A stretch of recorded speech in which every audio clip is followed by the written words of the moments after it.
is back to work here on Monday as the Nebraska football team just 10 days away from kickoff.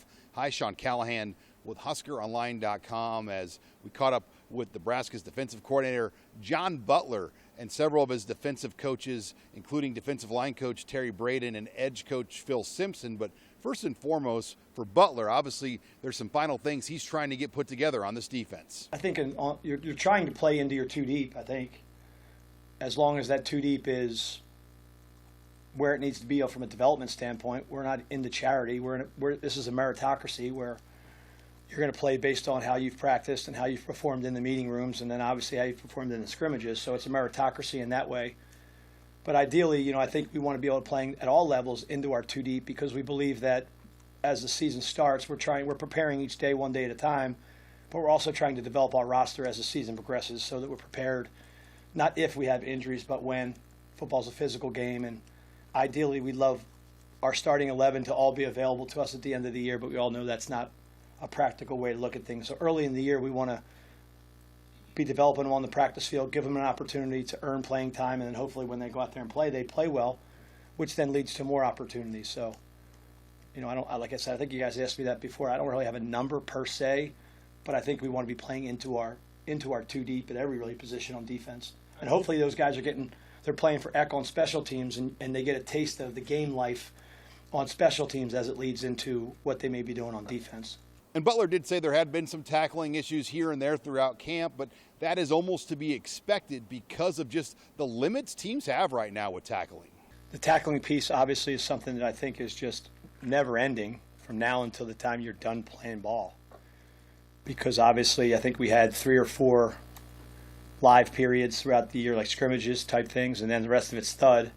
And then even in your tag-off stuff, which we did a little bit today, you're just constantly preaching, chasing the near hip, taking the extra step, taking the air out of it, running through, where are your eyes.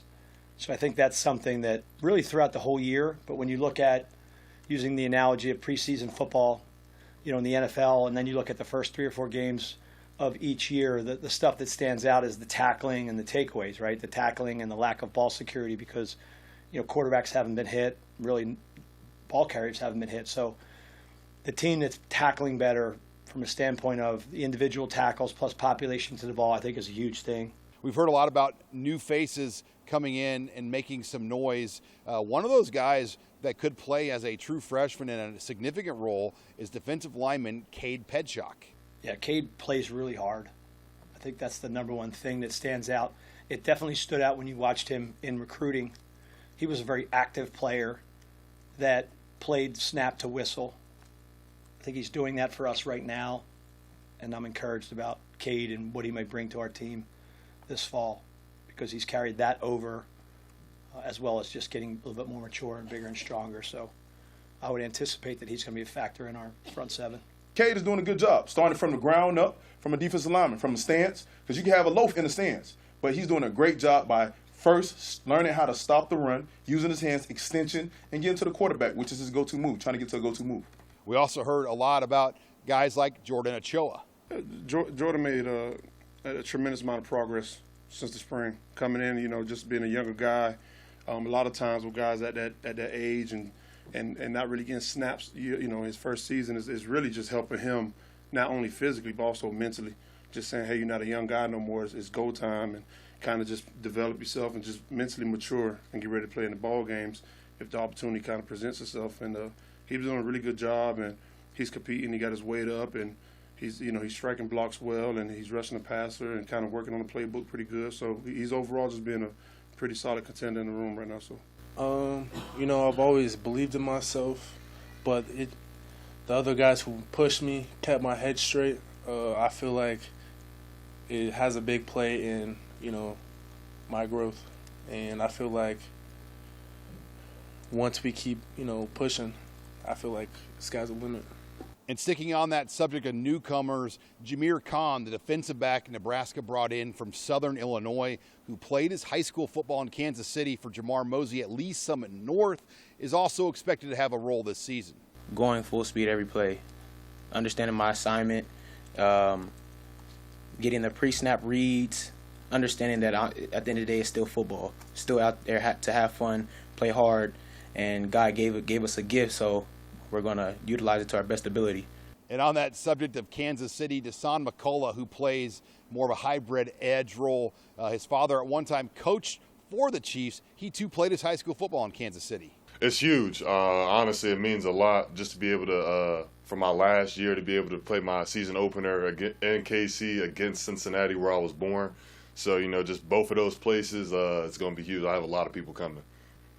You have a lot of memories, many memories of Arrowhead from your dad's time coaching there? A lot, yeah, definitely a lot. The AFC Championship games, all that. I mean, I was there for every single home game in Arrowhead, so it's going to be a surreal feeling being able to play there next week.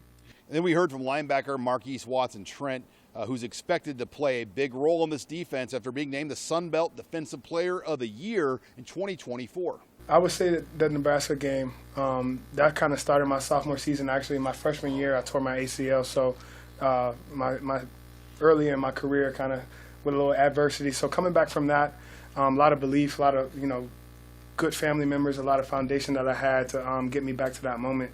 But that game meant a lot to me, to be able to come back and perform at a high level, get a big-time win. But that kind of, set in stone like where I wanted to be at the end of my career and where I wanted to play. And finally, Keona Davis is a guy that is expected to make a big jump here on the defensive line. Technique. I got better with my technique, a lot better with it. Still got to work on a few things, but I feel like I made major jumps in that. Huskers back to work here on Tuesday, reporting with the Nebraska football team in Lincoln. I'm Sean Callahan for HuskerOnline.com.